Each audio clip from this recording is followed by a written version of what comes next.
봉독 올립니다. 그러므로 유대인들이 서로 다투어 이르되 이 사람이 어찌 능히 자기 살을 우리에게 주어 먹게 하겠느냐.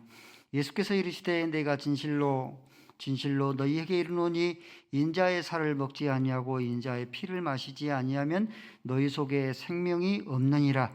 내 살을 먹고 내 피를 마시는 자는 영생을 가졌고 마지막 날에 내가 그를 다시 살리리니 내 살은 참된 양식이요 내 피는 참된 음료로다. 내 살을 먹고 내 피를 마시는 자는 내 안에 거하고 나도 그의 안에 거하나니 살아계신 아버지께서 나를 보내심에 내가 아버지로 말미암아 사는 것 같이 나를 먹는 그 사람도 나로 말미암아 살리라. 이것은 하늘에서 내려온 떡이니 조상들이 먹고도 죽은 그것과 같지 아니하여 이 떡을 먹는 자는 영원히 살리라. 이 말씀은 예수께서 가버나움 해당에서 가르치실 때에 하셨느니라. 아멘. 아버지 하나님, 성례 주일입니다. 예수님의 찢기신 살과 흘리신 피를 기념하는 성찬 예식도 있습니다. 하나님 은혜를 베풀어 주실 줄로 믿습니다. 함께 하시옵소서. 예수 그리스도의 이름으로 기도 올리옵나이다. 아멘. 오늘은 성례 주일입니다. 예수 그리스도의 찢기신 살과 피를 기념하는 성찬식이 있습니다. 우리가 떡을 받고 포도주를 받을 것인데 어떤 자세로 떡과 포도주를 받아야 할 것인가에 대해서 살펴보도록 하겠습니다. 초식동물은 무엇을 먹어야 살 수 있겠습니까? 초식동물이니까 풀을 먹어야 삽니다. 육식동물이니까 고기를 먹어야 삽니다. 모든 식물은 물을 먹어야 삽니다. 송충이는 솔잎을 먹어야 삽니다. 그러면 성도는 무엇을 먹어야 살겠습니까? 성도는 인자의 살을 먹지 아니하고 인자의 피를 마시지 아니하면 생명이 없느니라. 유대인들이 이 말씀을 이해를 못한 거죠. 유대인들이 서로 다퉜다 했습니다. 저가 살점을 떼어서 피를 흘려서 우리를 먹고 마시게 하려는가 서로 다퉜다고 했습니다. 인자의 살을 먹지 아니하고 피를 먹지 아니하면은 너희 안에 생명이 없다 하는 그런 뜻이 무엇인가에 대해서 잠시 살펴보면은 우리 가운데 죄인이 아닌 사람은 한 사람도 없습니다. 목사님, 저는 이웃 것 훔치지 않았는데 나는 죄인 아닌데요 하는데, 물론 여러분들이 결과적인 살인죄, 결과적인 간음죄 범하지를 안 한 줄로 제가 확신합니다.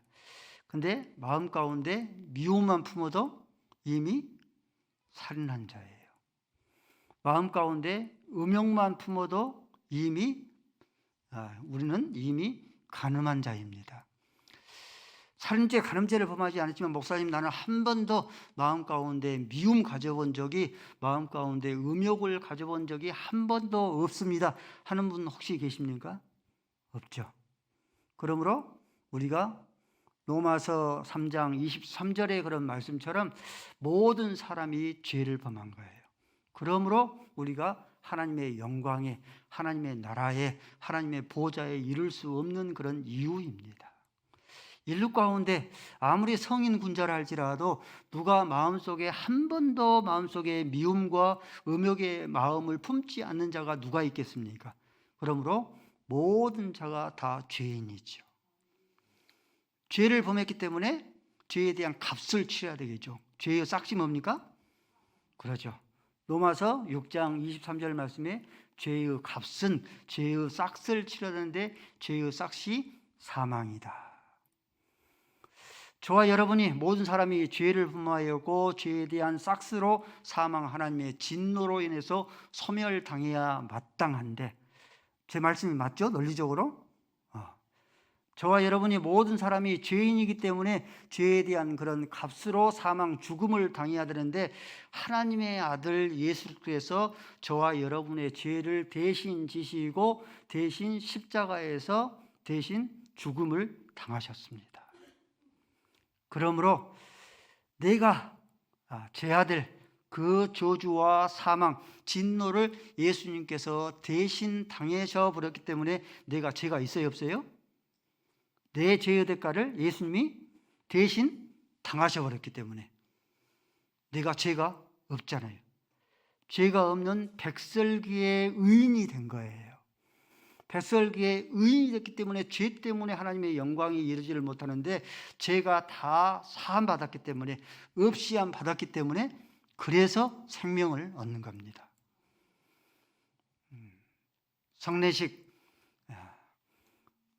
포도주는 예수님의 피를 상징하고 또 이 떡은 예수님의 찢기신 살을 기념합니다. 우리의 죄를 사해 주시는 그런 권세가 있는 예수님의 살과 피를 떡과 포도주를 먹지 아니한 자는 너희 가운데 생명이 없느니라. 그렇죠. 예수님의 떡과 예수님의 포도주를 마시지 않는 자는 생명이 없는 거예요. 우리가 죄를 사해야 되는데 그 죄, 마음속에 있는 음욕조차 마음속에 있는 미움조차 범하지 않군 하나님의 절대적인 의를 얻는 그런 방법은 아무것도 없습니다. 예수님께서 내 죄를 위해서 십자가에서 죽으신 그 방법밖에 없어요. 그래서 그 구원을 우리가 받아 누리려고 하면은 그 누리는 방법이 예수님을 믿는 거예요. 예수님이 나를 위해서 십자가에서 피를 흘려서 죽으시고 살을 찢기셨다 하는 것을 믿는 것.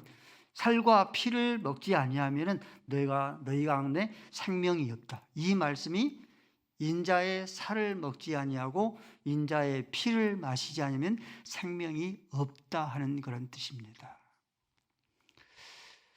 성찬식을 거부하고 성찬식 참여하지 아니하면은 생명이 없는 거예요. 성찬식을 거부하고 성찬식을 우리가 마음 가운데 부인하고 성찬식을 참여하지를 아니하면은 너희 가운데 생명이 없느니라. 초대교회가 식인종 집단이라는 그런 오해를 받아서 잡혀서 고문을 당하고 허다한 많은 이들이 죽임을 당한 바 되었습니다. 식인종이라는 그런 이런 오해를 받는 그 이유 가운데 하나가 이 성찬식 때문에 그러합니다. 로마 군인들에게 피해서 카타콤 동굴 가운데 숨어서 성찬식을 거행합니다. 떡을 건네주면서 받아 먹어라. 이것은 너희를 위한 나의 살이니라. 포도주를 건너주면서 받아 먹어라. 이것은 너희를 위하여 흘리는 바 나의 피 곧 언약의 피니라. 마치 뭐 같습니까? 식인종 집단 같잖아요. 그렇잖아요. 식인종 집단. 그래서 식인종 집단 같은 이러한 이 초대 기독교인들이 로마 군인들에게 잡혀서 고문을 당하고 사형을 당했지만은 초대 기독교는 300년 동안 무려 300년 동안 이 성찬식 거행을 멈추지를 않았습니다. 그 이유는 뭐예요? 인자의 살을 먹지 아니하고 인자의 피를 마시지 아니한 자는 생명이 없는 줄로 알았기 때문에 생명을 내걸고 고문을 당하고 사형을 당할지라도 성찬식 참여를 멈추지 아니하고 끊임없이 300년 동안을 이어온 겁니다. 그러므로 교회 안에서 성찬식은 생명의 잔치입니다. 교회 안에서 이 성찬식은 가장 거룩한 그런 이 예식이 되어집니다. 영국인인데 장래가 촉망된 젊은 변호사가 있었습니다. 영국 국회의사당 그 근처에 변호사 사무실을 만들고 국가에 아주 비중이 있는 사건을 맡아서 처리를 하는 아주 장래가 촉망된 그런 젊은이였습니다. 근데 과도한 긴장과 불안, 과도한 스트레스로 인하여서 쓰러지고 맙니다.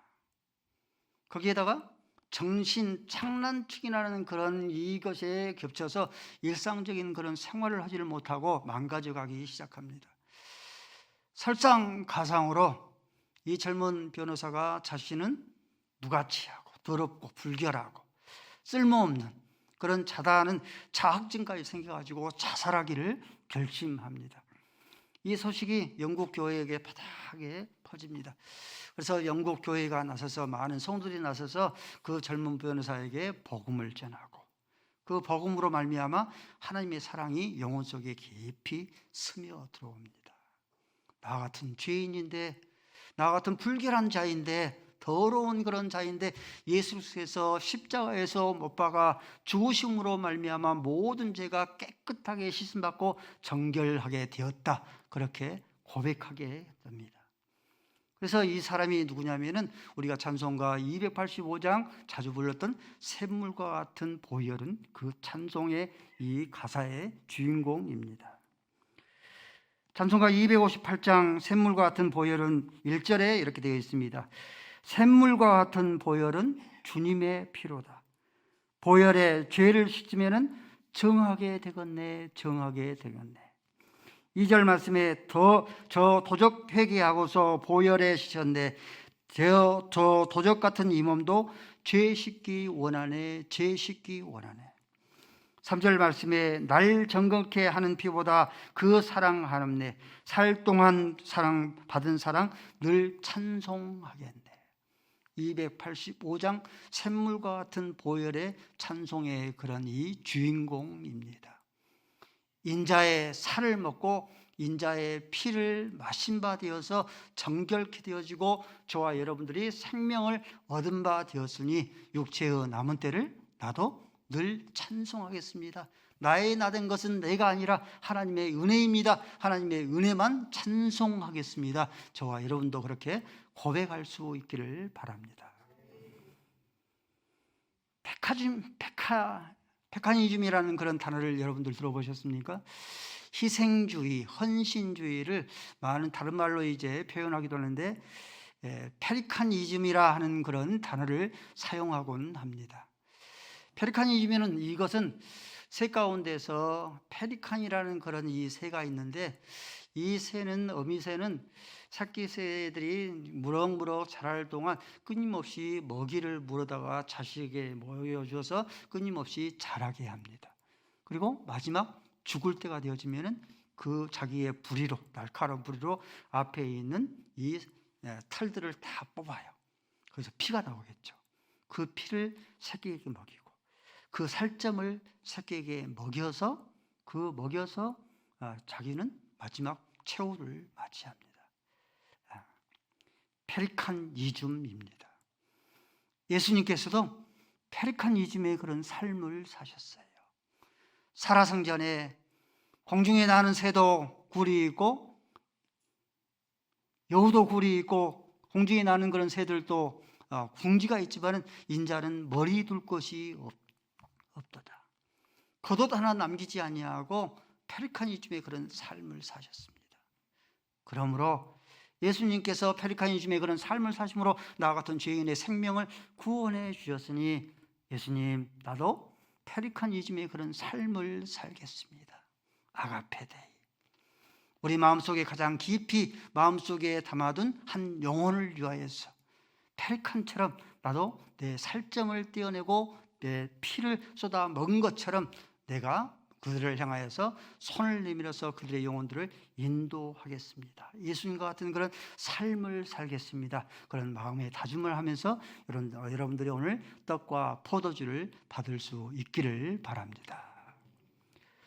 아버지 하나님, 인자의 살을 먹지 아니하고 인자의 피를 마시지 않은 자는 그 속에 생명이 없다라고 말씀하여 주셨사오니 예수께서 지키신 살과 흘리신 피로 말미암아 우리에게 생명 허락하여 주셨으니 떡과 포도주를 받으면서 나의 나된 것은 하나님의 은혜입니다. 하나님의 은혜만 항상 찬송하게 하시고 나도 페리칸 새처럼 예수님께서 페리카니즘의 그런 삶을 살았으니 나도 페리카니즘처럼 아버님이여 삶을 살아서 내 마음 가운데 깊은 곳에 가장 사랑하는 한 영혼을 위하여서 그 영혼을 위해서 피를 쏟고 살점을 떼는 것 같은 그런 희생을 당하여서 아가페 데이 손을 내밀어서 영혼을 초대할 수 있는 우리 사랑하는 모든 성도들이 되어지게 하여 주옵소서. 예수 그리스도의 이름으로 기도 올리옵나이다.